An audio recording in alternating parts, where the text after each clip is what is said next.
السلام علیکم ورحمۃ اللہ وبرکاتہ۔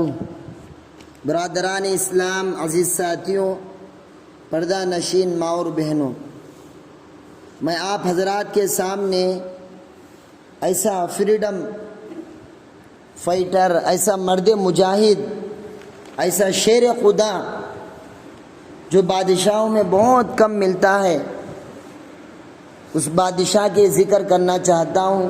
میری مراد حضرت ٹیپو سلطان شہید رحمۃ اللہ علیہ۔ آپ کی پیدائش، آپ کی ڈیٹ آف برتھ کے بارے میں آتا ہے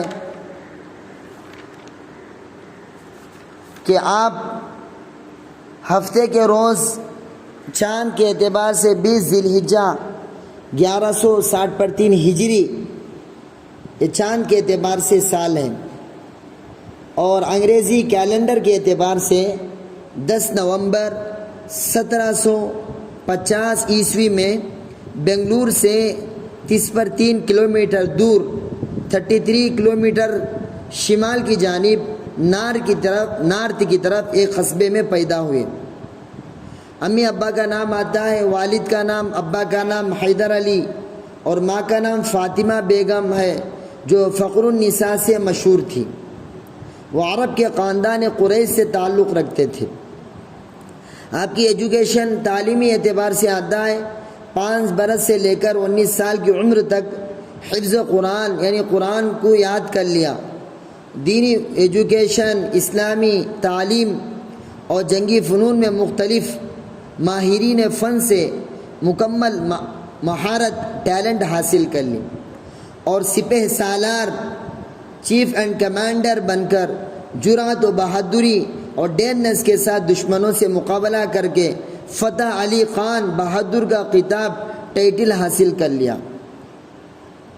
جب دشمنوں نے 1760 پر 7 ہجری عیسوی میں 1760 پر 7 عیسوی میں دشمنوں نے باقاعدہ جنگ چھیڑ دی، تو ٹیپو سلطان رحمۃ اللہ علیہ بھی 7000 فوج لے کر، آرمی لے کر ان سے لڑے اور انہیں شکست دے کر ہرا کر منگلور کے مضبوط قلعے پر قبضہ کر لیا۔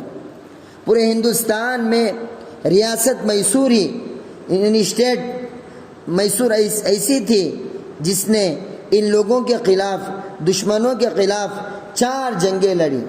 2 جنگوں میں ان کو بھاگنے پر مجبور ہونا پڑا یا پھر جیل کی ہوا کھانی پڑی۔ جنگ آزادی میں، سواتنترم میں، مسلمان بادشاہوں میں سے حیدر علی خان اور ٹیپو سلطان شہید رحمۃ اللہ علیہ کی قربانی اور جنگی حملوں کو بھلایا نہیں جا سکتا۔ ٹیپو سلطان ایک ایسا مرد مجاہد تھا جس نے دین اور آزادی وطن کے خاطر دشمنوں کے خلاف لڑتے ہوئے 4 مئی 1799 کو، یعنی 1799 عیسوی کو اپنا پاکیزہ خون بہا کر خاک وطن کے ذروں کو روشن کر دیا۔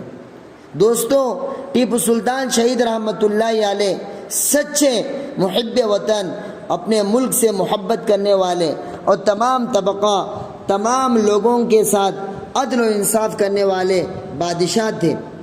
ان کے دور میں، ان کے زمانے میں سب کو اپنے مذہب کے مطابق، اپنے ریلیجین میں عمل کرنے کی مکمل آزادی حاصل تھی، ساتھ ہی شریعت کے ہر حکم پر عمل کیا کرتے تھے۔ ان کے اندر اسلامی معاشرے کے قیام کا بھرپور جذبہ تھا۔ وہ تقوی و پرہیزگاری، شرم و حیا، گناہوں سے بچنا، نشے کی چیزوں سے بچنا، غلط کاموں سے بچنا، روزہ و نماز کی پابندی اور نماز تہجد کی ادائیگی کا بڑا اہتمام کرتے تھے۔ دینی علوم میں بڑی مہارت حاصل تھی۔ بادشاہ ہونے کے باوجود بہت سی کتابیں لکھی اور سری رنگا پٹنم میں دینی و عصری ماڈل ایجوکیشن کے لیے ایک یونیورسٹی قائم کی جس کا نام جامع الامور رکھا۔ نیز اہل علم کو، علم والوں کو ہر مسجد میں بچوں کی تعلیم کے لیے دینی مدارس قائم کرنے کا حکم دیا۔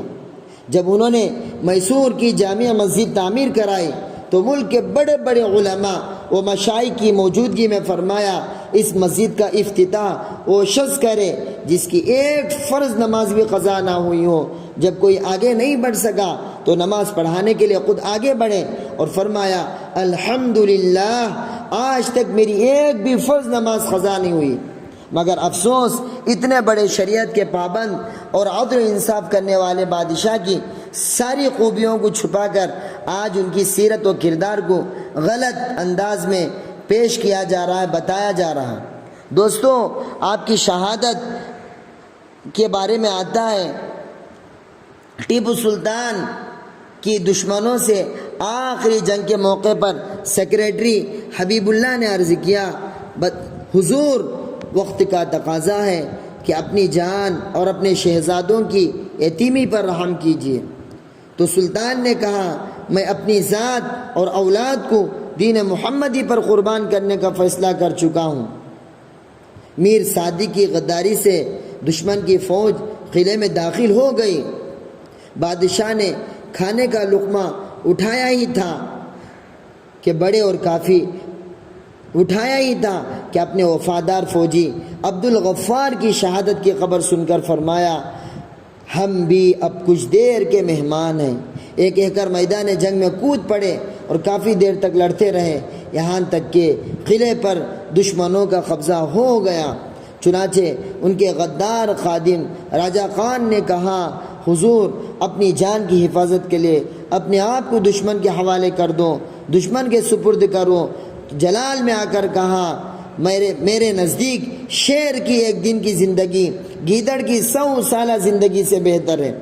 جسم پر کئی گولی لگنے کے باوجود شام تک لڑتے رہے۔ ایک غدار کا سلطان کی طرف اشارہ کر کے دشمنوں کے افسر کو خبردار کرنا تھا۔